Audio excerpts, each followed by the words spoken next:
Hello students, मैं MB international school से 7th class की हिंदी टीचर अंजलि। बच्चों, आज हम विषय आपका क्या है? हिंदी सेकंड, हिंदी व्याकरण, और पाठ है आपका 4 संज्ञा। ठीक है ना? ये पढ़ेंगे। तो आप लोग अपनी अपनी बुक्स ओपन कर लीजिए। आपका चैप्टर नंबर 4 संज्ञा और पेज नंबर 90। ठीक है ना?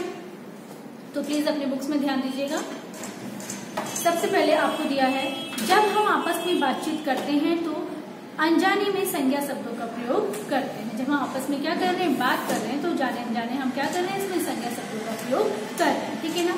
एक उदाहरण आपको दिया गया है, कुत्ता दौड़ रहा है, अशोक ने सारनाथ में शिलालेख लिखवाए। इस उपयुक्त वाक्यों में कुत्ता एक पालतू जानवर का नाम है। ठीक है ना? अशोक एक राजा का नाम है। ये शब्द क्या गए हैं? आपके संज्ञा कहला रहे हैं। ये सारे आपके क्या है? शब्द क्या कहला रहे हैं? संज्ञा कहला रहे हैं। ठीक है ना? संज्ञा की क्या परिभाषा है आप लोगों को पता ही है, एक बार फिर भी देखिएगा।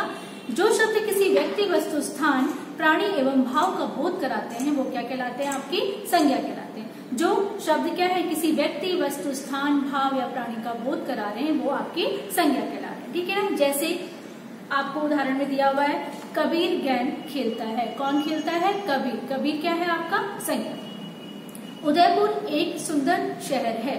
स्थान, उदयपुर क्या है? स्थान है, इसलिए क्या कहलाएगा? आपका संज्ञा कहलाएगा। घोड़ा दौड़ रहा है।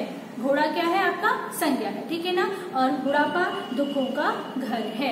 बुढ़ापा ये क्या है? आपका भाव है, तो ये भी क्या कहलाएगा? आपका संज्ञा कहलाएगा। अब है आपका संज्ञा के भेद। तो संज्ञा कितने प्रकार की होती है? 5 प्रकार की। पहले भी पढ़ा है आप लोगों ने। संज्ञा 5 प्रकार की होती है। पहला है आपका व्यक्तिवाचक संज्ञा, सेकंड है आपका जातिवाचक, थर्ड है भाववाचक, फोर्थ है आपका समूह या समुदायवाचक संज्ञा, और लास्ट है आपका द्रव्यवाचक संज्ञा। ठीक है ना?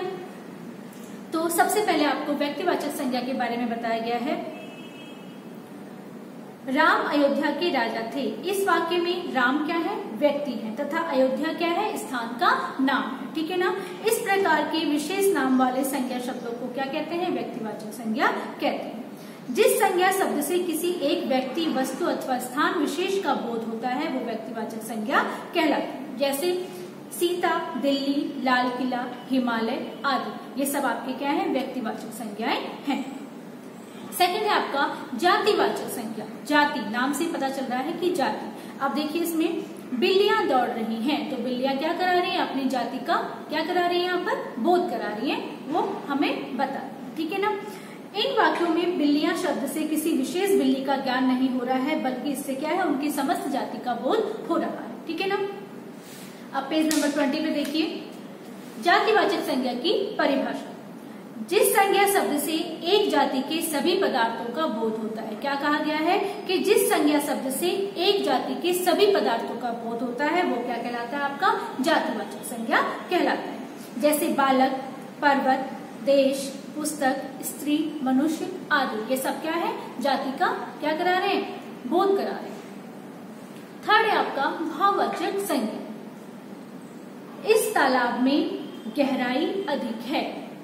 भाव क्या है? गहराई। गहरा का भाव क्या होगा? गहराई। भाववाचक संज्ञा क्या होगी उसकी? गहराई। ठीक है ना?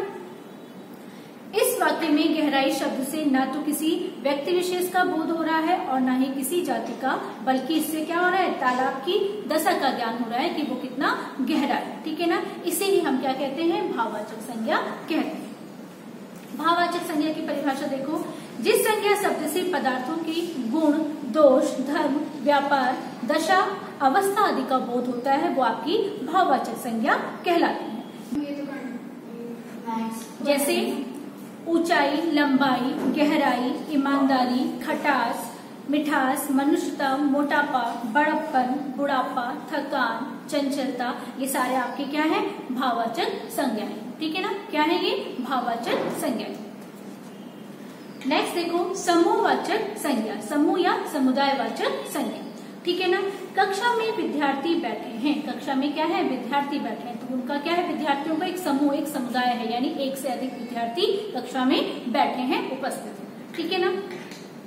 इस वाक्य में कक्षा शब्द में से विद्यार्थियों के समूह का बोध हो रहा है, इसे ही हम क्या कहते हैं? समूहवाचक या समुदायवाचक संज्ञा कहते हैं। इसकी परिभाषा देखो, जिस संज्ञा शब्द से किसी समूह का बोध होता है उसे समूह या समुदायवाचक संज्ञा कहते हैं। जैसे सेना, झुंड, समूह, कक्षा, परिवार, दरबार आदि। तो यहाँ पर क्या है, सेना में एक से अधिक सैनिक है, ठीक है ना। झुंड में भी क्या है, हमारा एक से ज्यादा लोगों का क्या कहलाता है, खड़ा होना या उनका आपस में ग्रुप में रहना, वो क्या कहलाएगा, आपका झुंड कहलाएगा, ठीक है ना।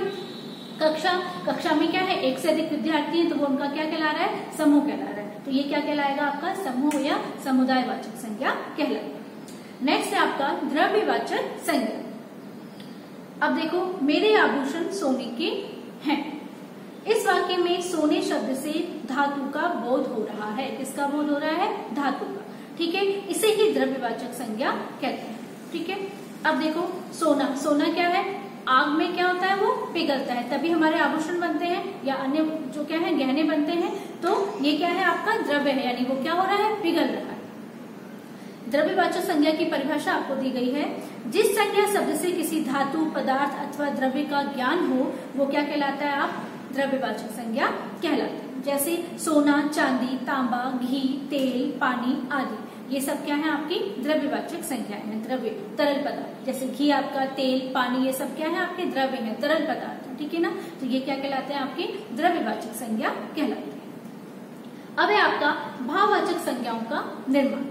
भाववाचक संज्ञाओं का निर्माण जातिवाचक संज्ञा आपका सर्वनाम, विशेषण, अव्यय और क्रिया शब्दों में प्रत्यय लगाकर होता है। प्रत्यय आप लोगों ने पहले भी पढ़ा होगा, उपसर्ग प्रत्यय पढ़ा है ना हम लोगों ने लास्ट आपकी क्लास में। तो इसमें देखिए आप किस तरह से प्रत्यय लगाकर हम क्या कर रहे हैं, जातिवाचक संज्ञाएं बना रहे हैं, ठीक है ना। अब देखो यहाँ पर भाववाचक संज्ञाओं का निर्माण हो रहा है। जैसे जातिवाचक संज्ञाओं से कैसे बन रहे हैं, देखो, बूढ़ा का भाववाचक संज्ञा क्या होगी, बुढ़ा, ठीक है। देव, देवत्व, कुमार, कौमार्य, पंडित, पांडित्य, पिता, पितृत्व, प्रभु, प्रभुता, संस्कृति, संस्कार, स्त्री, स्त्रीत्व, भ्राता, भ्रातृत्व, मर्द, मर्दार्थ, ठीक है ना। इस तरह से हम क्या कर रहे हैं, जातिवाचक संज्ञा से भाववाचक संज्ञा बना रहे हैं। उसके बाद है सर्वनाम से हम कैसे बना रहे हैं भाववाचक संज्ञा, अहं का अहंकार, ठीक है, अपना, अपनापन या अपनत्व, मम का ममता या ममत्व, पराया, परायापन, निज, निजता या निजत्व, सर्व का सर्वस्व, ठीक है। ये थे आपके सर्वनाम से। नेक्स्ट है आपका विशेषण के द्वारा। जैसे अकेला का क्या बनेगा, भाववाचक, अकेलापन, ठीक है। अरुण का अरुणिमा, आस्तिक, आस्तिकता, उदासीन, उदासीनता, ठीक है। ऋजु, ऋजुता, प्रसन्न, प्रसन्नता, महान, महानता। तो ये सब आपके क्या है, विशेषण से क्या बन रहे हैं, भाववाचक संज्ञा। नेक्स्ट देखिए पेज नंबर 22 पे आइए, अव्ययों से, ठीक है। अव्ययों से हम कैसे कर रहे हैं, देखो, तेज का क्या होगा भाव, तेजी, देर, देरी, समीप, समीपता, जल्दी, जल्दबाजी, तीव्र, तीव्रता, निकट, निकटता।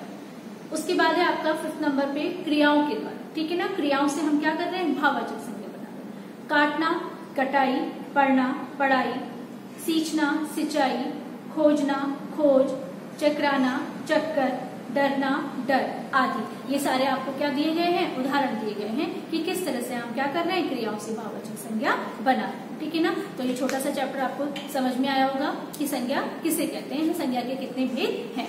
तो बच्चों, इस चैप्टर को आपको एक बार फिर से पढ़ना है, अच्छे से ध्यान से पढ़ना है, और इसके क्वेश्चन आंसर आपको PDF में भेज दिए जाएंगे जो आपको अपनी नोटबुक में करने हैं।